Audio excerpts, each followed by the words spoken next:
ఈ రోజు రేవంత్ రెడ్డి గారిని నేను కొన్ని ప్రశ్నలు ఎదుర్కొన్నాను. దాంట్లో భాగంగా మీరు మొదట పిసిసి కావాలని కోరుకున్నది కొండా సురేఖ, కొండా మురళీధరరావు గారు. ఆ రోజు వారు మాట్లాడుతూ కొండా మురళీ గారి ఆదేశాల మేరకు కొండా సురేఖ గారు పిసిసి రేవంత్ రెడ్డి గారిని ప్రపోజ్ చేయడం జరిగింది. తర్వాత ఢిల్లీ స్థాయిలో కూడా ఆమె ప్రపోజ్ చేయడం జరిగింది.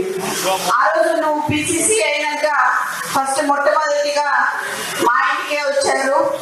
వచ్చి నువ్వు అన్న మాట ఏంటంటే మా నాన్నతోని కొండా మురళి గారితోని అన్న 38 సీట్లు వచ్చినా 36 సీట్లు వచ్చినా నీకు ఎమ్మెల్సీ ఇస్తానన్నావు.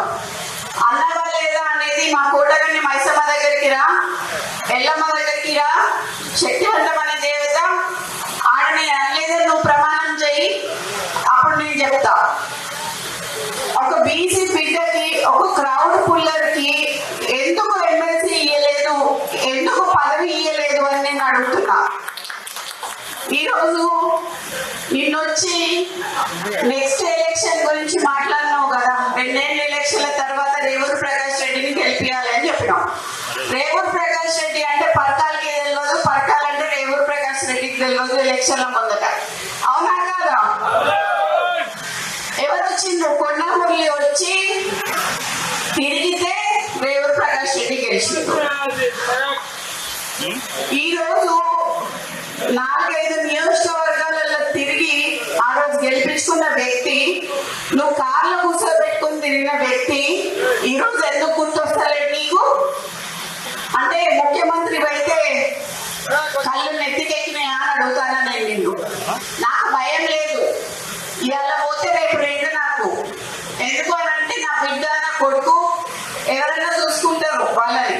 నేను ప్రజల కోసం పనిచేసేదాన్ని, నేను ప్రజల మధ్యలో ఉండేదాన్ని. ఈ రోజు మా నాన్న నాకు అట్లే పెంచిండు, నన్ను భయం లేకుండా పెంచిండు. నేనెవరికి భయపడను, సావుకి భయపడను. కానీ ఈ రోజు చాలా ఈ 2 నెలల వరకు ఎందుకయ్యా ఇయా రాజీనామా చేయమని చెప్పు. ఇయా రాజీనామా చేసి ఎలక్షన్లకు రా. నా ఇల్లు మంచి ఇల్లు ఉన్నది, 3 అంతస్తుల బిల్డింగ్ నీకు ఇస్తా. వచ్చి అక్కడనే ఉండే రేవూరు ప్రకాష్ రెడ్డికి నువ్వు వచ్చి క్యాన్వాసింగ్ చేయి.